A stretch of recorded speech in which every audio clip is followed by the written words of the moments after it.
Strega, un texte de Johan Linke-Holm, publié aux éditions La Peuplade, traduit du suédois par Catherine Remy. Je me contemplais dans le miroir. J'ai reconnu une femme jeune, mais déchue. Je me penchai pour presser ma bouche contre le miroir. La buée se diffusa sur le verre comme de la vapeur dans une pièce où quelqu'un avait dormi aussi profondément qu'un mort. Derrière moi, la pièce se reflétait. Sur le lit se trouvaient des épingles à cheveux, des somnifères et des culottes en coton. Sur le drap, il y avait des taches de lait et de sang.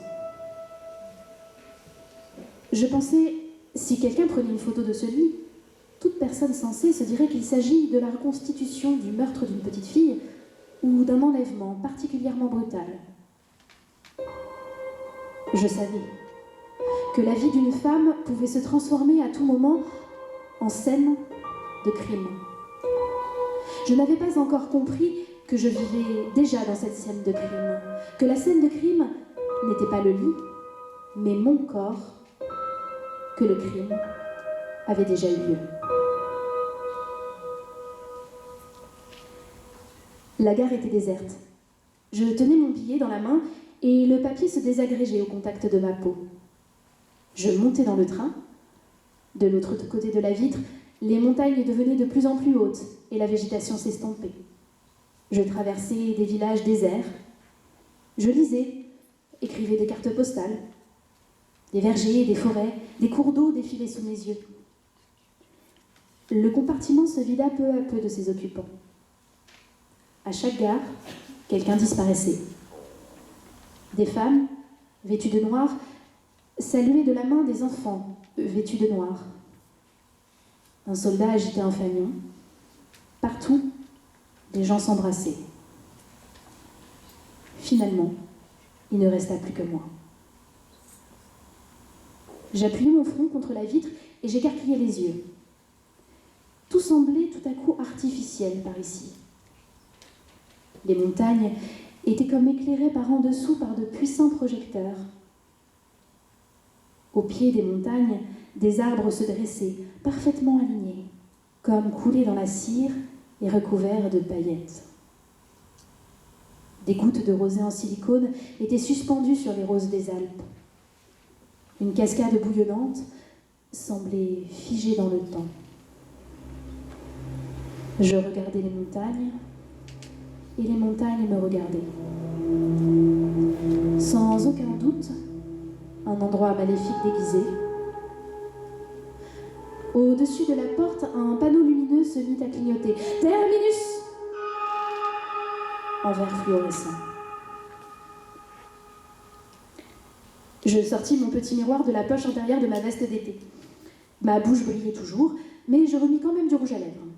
Je rangeai le miroir et rassemblai mes affaires. Je me levai et descendis du train. Ici aussi, la gare était déserte. Le village s'appelait Strega et se trouvait dans les montagnes. Plus tard, j'appris que Strega était un cabinet d'horreur, où tout s'était figé dans une forme désagréable. J'appris que Strega était des forêts profondes dans une lumière rouge. Strega étaient des filles qui se tressaient les cheveux les unes les autres d'une façon particulière. Des filles qui transportaient de grosses pierres à travers les montagnes. Des filles qui courbaient la nuque et restaient ainsi. Strega était un lac et la végétation qui l'entourait. Strega était une veilleuse qui éclairait la chose la plus laide du monde. Strega était une femme assassinée et ses effets personnels. Sa valise, ses cheveux, ses boîtes de réglisse et de chocolat.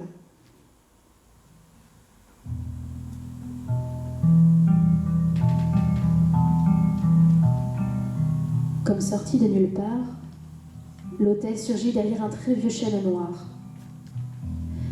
Je remarquai aussitôt qu'il y avait quelque chose qui n'allait pas avec les proportions. Sur la nature en toile de fond, l'hôtel semblait être une miniature, comme une maison de poupée qui aurait été transmise de génération en génération. Dès que nous eûmes franchi les grilles, elles se refermèrent derrière nous. Le bâtiment se trouvait au milieu d'un parc impeccablement entretenu. Les buissons formaient des rangées bien taillées et droites. Les statues étaient blanchies à la chaux. Nous avançâmes en ligne, nos valises à la main. L'air vibrait autour de nous. Nous passâmes devant une fontaine et un taillis vaporeux. Il flottait une odeur d'humidité, d'eau et de cheveux brûlés. Toutes les fenêtres étaient ouvertes. De la musique s'échappait de l'intérieur. Des notes claires qui se heurtaient aux montagnes. C'était un morceau classique qui semblait joué par un orchestre de personnes tristes.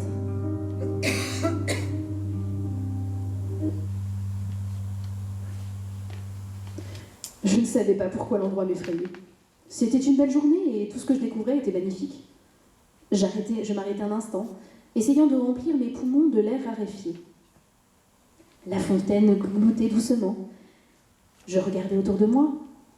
Il y avait une corde à linge et un parterre de roses. Il y avait un jardin des simples. Il y avait un large escalier de pierre qui menait à l'entrée.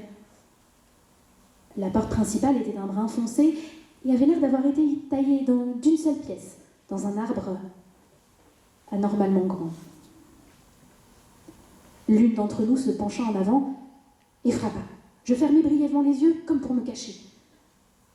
Quand je les ouvris, je faisais face à un visage sérieux.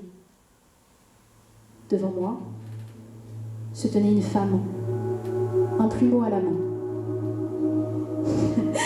Je réprimai mon envie de rire.